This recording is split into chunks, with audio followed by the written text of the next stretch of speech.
நம்முடைய கர்த்தராகிய இயேசு கிறிஸ்துவின் பரிசுத்த நாமத்திற்கு மகிமை உண்டாவதாக. உங்கள் யாவருக்கும் என்னுடைய அன்பின் வாழ்த்துக்கள். சங்கீதம் 119:71. நான் உபத்திரவப்பட்டது நல்லது, அதனால் உமது பிரமாணங்களை கற்றுக்கொள்கிறேன். பிரியமானவர்களே, தாவீது சொல்லுகிறார், நான் உபத்திரவப்பட்டது நல்லது என்று.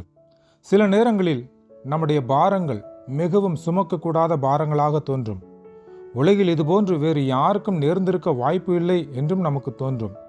ஆனால் அந்த காரியங்கள் உங்களுக்கு நன்மையாய் இருக்கிறது என்பதை அறிவீர்களா? ஆம், அவை யாவும் உங்களை வார்ப்பித்து உருவாக்குவதற்கான ஒரு ப்ராசஸ் ஆகும்.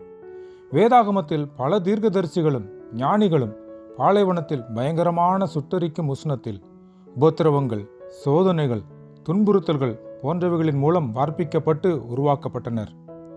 இன்றைக்கு நமக்கு நேரிடும் சோதனைகள் அன்றைக்கு நமக்கு முன்பிருந்த கிறிஸ்தவர்களுக்கு, குறிப்பாக பல மிஷினரிகளுக்கு ஏற்பட்ட சோதனைகள் முன்பு நம்முடையது ஒன்றுமே இல்லை. பலர் சிங்கங்களுக்கு இரையாக்கப்பட்டார்கள். கடல் பயணங்களிலே தங்களுக்கு அருமையானவர்களை இழந்தவர்கள் பலர். ஆனால் அந்த காரியங்கள் அவர்களை கிறிஸ்துவை விட்டு பின்வாங்க செய்யவில்லை. மாறாக அநேக ஆத்துமாக்களை தேவனுடைய ராஜ்யத்திற்கு ஆயத்தப்படுத்தும்படி அவர்களை உருவாக்கிற்று. எனவே தான் சங்கீதம் 119:75 தாவீது, கர்த்தாவே, உமது நியாய தீர்ப்புகள் நீதி உள்ளதென்றும் உண்மையின்படி என்னை உபத்திரவப்படுத்தினீர் என்றும் அறிவேன் என்று சொல்லுகிறார். நாம் சுத்த பொன்னாக விளங்க வேண்டும் என்று தேவன் விரும்புகிறார். ஆகவே நாமும் தாவீதைப் போல நம்முடைய உபத்திரவ நேரங்களிலே அவருடைய பிரமாணங்களை இன்னும் அதிகமாய் கற்றுக்கொள்ளுவோம். ராஜ்யத்தின் புத்திரராய் மாறுவோம். மற்றவரை ராஜ்யத்திற்கு ஆயத்தம் செய்வோம்.